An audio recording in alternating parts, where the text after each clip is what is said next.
حضرت عثمان غنی پر الزام لگا جب آپ کا دور حکومت تھا. یہ یاد رکھیں کہ سب سے زیادہ الزامات حضرت عثمان غنی پہ لگائے گئے. جن بندوں کے قد کاٹ زیادہ ہوتے ہیں ان کے خلاف پراپوگنڈے بھی لمبے چوڑے ہی ہوتے ہیں. بڑی بڑی بات یاد رکھنا. کہا گیا کہ حضرت عثمان لوگوں کو نوازتے بڑا ہے، بڑا دیتے ہیں حضرت عثمان غنی. تو حضرت عثمان غنی فرمایا کرتے تھے حکمران تو میں آج بنا ہوں تو میں تو پہلے بھی بڑا دیتا تھا، وہ کس خزانے سے دیتا تھا؟ آپ جواب دیا کرتے. دیکھیں ذرا، لاکھوں لوگ حج کرنے آتے تھے پر حضرت عثمان غنی حج کرنے جاتے تو اعلان کر دیتے کہ کوئی حاجی حج کے موقع پر آ کے کھانا نہ پکائے، سب کو کھانا عثمان غنی اپنی جیب سے دیا کریں گے. مینا میں لنگر کھانا ہوتا تھا حضرت عثمان غنی کا، مینا میں. فرماتے تھے کھاؤ حاجیوں جتنا کھا سکتے ہو. اور پھر حضرت عثمان غنی کا اعلان تھا، خدام کو کہتے تھے میں آخر میں کھاؤں گا، پہلے میرے سارے آنے والے حاجیوں کو کھلایا جائے.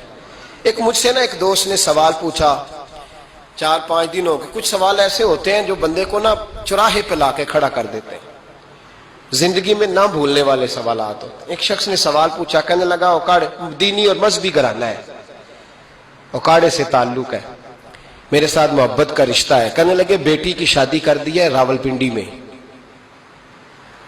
آپ کی بھی بیٹیاں ہیں، میری بھی بیٹی ہے. بیٹی کی شادی کر دی ہے راولپنڈی میں. اب بچی چند دن رہنے آئی ہے. پوچھنا یہ ہے کہ نماز پوری پڑے گی کہ قصر پڑے گی؟ تو میرا تو اس نے کام کر دیا، حد ہو گئی. رو رو کے برا حال. میں نے کہا یار تو بند کر دے فون، رات کو بتاؤں گا. کیا پوچھ لیا یار تو نے؟ بیٹی مسافر نہیں ہوتی، بیٹی تو مہرانی ہوتی ہے باپ کے گھر کی. تو بیٹی مطلب کیسے بتاؤں کہ دل کرتا ہے کہ بیٹی وہ صرف ہنسے، وہ روئے کبھی نہ. یہ دعا ہوتی ہے. تو نے اتنا بڑا سوال کیوں کیا؟ بہرحال علماء کو کچھ چیزوں کے جواب دینے پڑتے ہیں. میں نے کہا میں رات کو بتاؤں گا.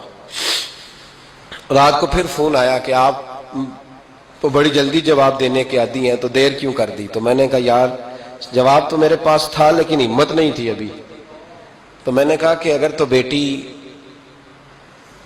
آئی ہے والد کے گھر میں اور ابا جی کا پروگرام ہے اسے جائیداد میں سے حصہ دینے کا، تو پھر تو بیٹی نماز پوری پڑے گی.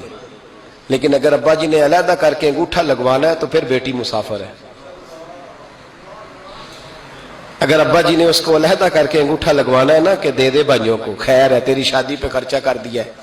اگر ابا جی کے دل میں نے کہا یہ ابے سے فتویٰ پوچھ لو، اگر ابا جی کے دل میں چور ہے نا کہ بیٹی کو دینا کچھ نہیں، تو پھر بیٹی نے نماز قصر پڑھنی ہے. اس لیے کہ پھر وہ وہاں حصے دار. اس کی دلیل حضرت عثمان غنی رضی اللہ تعالیٰ عنہ حج کے لیے تشریف لے گئے تو لوگوں نے حضرت عثمان غنی سے کہا کہ نبی پاک بھی قصر نماز پڑھتے تھے، حضرت عمر بھی حج کے موقع پر قصر پڑھتے، حضرت ابو بکر بھی، آپ کیوں پوری پڑھتے؟ فرمایا ان کا مکے میں گھر کوئی نہیں تھا، میرے تو پورے کے پورے باغ ہیں، تو میں یہاں مسافر نہیں ہوں، میں یہاں مقیم ہوں. تو اگر تو بیٹی کا حصہ بھی ہے ابا جی کے گھر میں تو پھر وہ نماز پوری پڑے گی. لیکن اگر ابا جی نے اللہ تعالیٰ خیر فرمائے بیٹوں کے حق میں فیصلہ سنا دیا ہے اور انہوں نے بیٹی سے کہہ دیا ہے کہ چھوڑ، جو بیٹیاں حصہ لیتی ہیں ان کے بھائی نہیں ملتے تو نہ ملے بھائی، کوئی حرج نہیں. ضروری ہے ظالم بھائیوں سے رابطہ رکھنا جو کھا جائے بہنوں کا حصہ. والد ظالم ہے، ظالم ہے باپ، بیٹے کو حصہ دیتا ہے بیٹی کو نہیں دیتا. اور یہ 1.5 مربے والے جاگیردار کی بات نہیں کر رہا جس کا 4 مرلے کا مکان ہے، اس کی بیٹی کا بھی حصہ بنتا ہے. کیوں کھاتے ہو بیٹیوں کا حصہ؟ ڈر نہیں آتا اللہ تعالیٰ سے؟